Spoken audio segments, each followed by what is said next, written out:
Escalators. You step on one almost every day in shopping centers, airports, train stations, underground stations, office buildings. And almost everyone has the same quiet thought. Why is this thing so slow? Here's the truth most people never hear.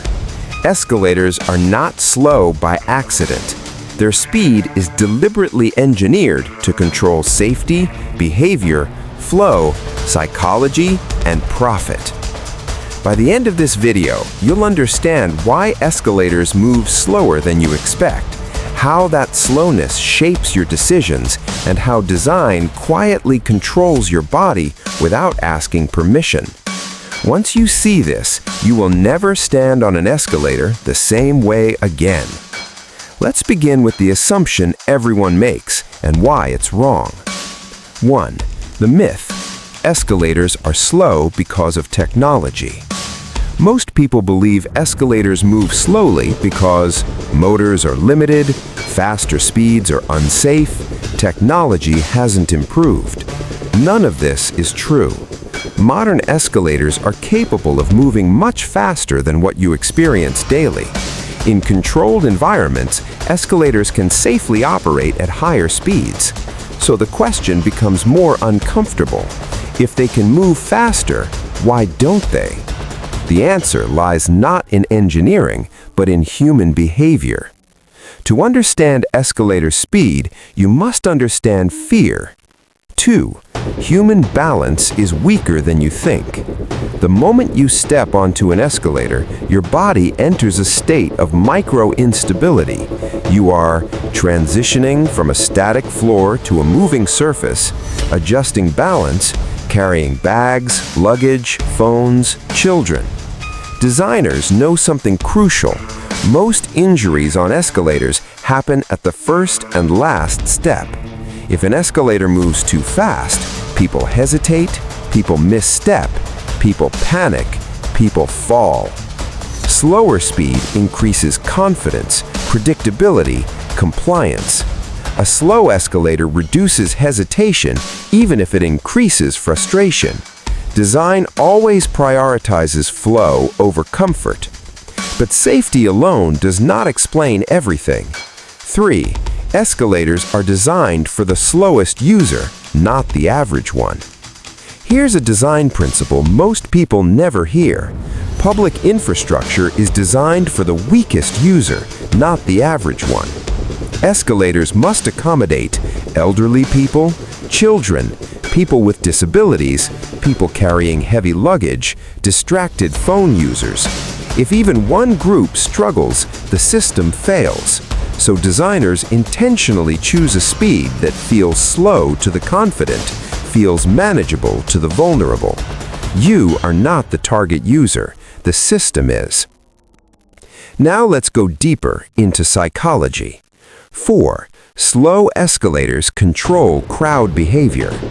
Crowd flow is one of the most complex problems in public design.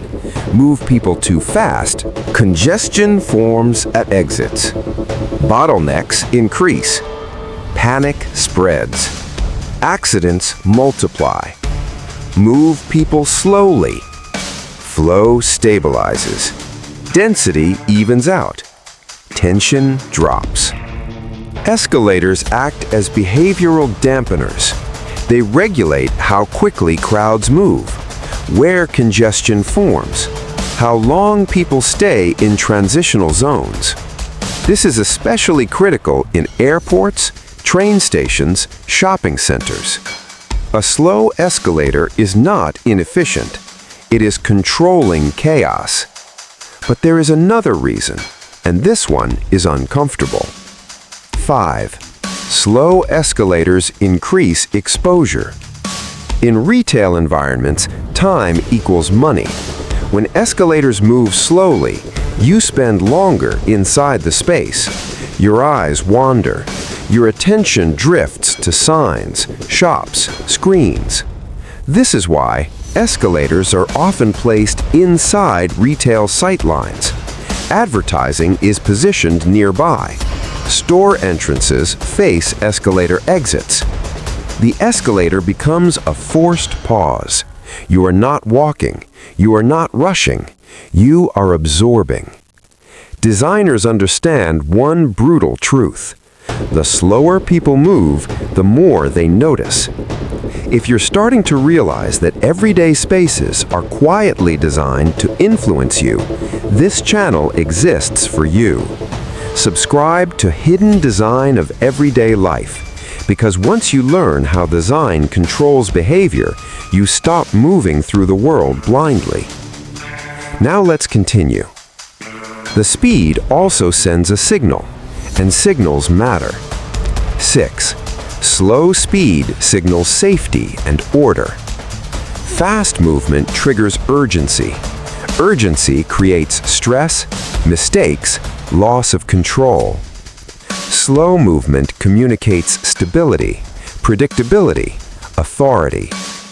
This is why escalators in hospitals, government buildings, museums are often slower than average. The message is subconscious. This is a controlled environment. Move calmly. Follow the system. Design doesn't just move your body, it moves your state of mind. But why does the slowness frustrate us so much? 7. Why your brain hates slow escalators.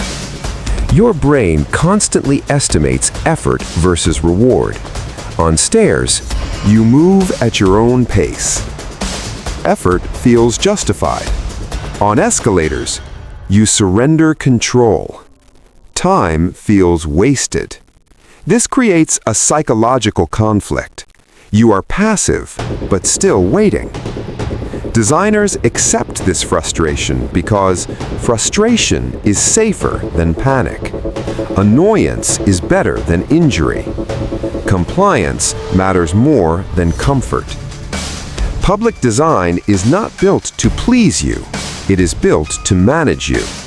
There is also a legal reason, and it matters more than you think. 8. Liability shapes design more than comfort. Escalators exist in a world of lawsuits, insurance, risk assessments. A faster escalator increases injury probability, legal exposure, maintenance costs. A slower escalator reduces claims, extends lifespan, lowers operational risk. Design decisions are often made not by engineers, but by lawyers and insurers. Comfort is optional. Risk reduction is mandatory. But if slow escalators are safer, why do some feel faster? 9. Why escalators feel different in different places. You may notice airport escalators feel slower, metro stations feel slower, malls feel slower. This is intentional. Factors include expected luggage, crowd density, emergency evacuation needs, cultural behavior patterns. In some countries, escalators are slowed further because standing is the norm. Walking is discouraged. In others, speeds are slightly higher because users are conditioned to move. Infrastructure supports it. Design adapts to human habits. Now let's zoom out and see the bigger pattern. 10. Escalators are not transport, they are transitions. Escalators exist between floors, zones, mental states. They are liminal spaces. Designers use them to reset pace, regulate emotion, prepare people for what comes next. Fast transitions shock the system. Slow transitions smooth it. That slowness you feel, it's intentional psychological cushioning. So what does this reveal about everyday life? 11. The bigger truth about everyday life. Escalators reveal something uncomfortable. You do not move freely through public space. You are paced, directed, slowed, accelerated, all without instruction. Design doesn't need authority, it replaces authority. And once you notice this, 12. Conclusion. Once you see it, you can't unsee it. The next time you step onto an escalator and feel that quiet irritation, remember, it's not broken, it's not outdated, it's not accidental. It's doing exactly what it was designed to do. Slow you down, stabilize the system, control the flow. And escalators are just the beginning. Everywhere you go, design is shaping your behavior silently. If this changed how you see something as ordinary as an escalator, subscribe to Hidden Design of Everyday Life. Because once you understand the hidden logic of everyday design, the world stops feeling random and starts making sense.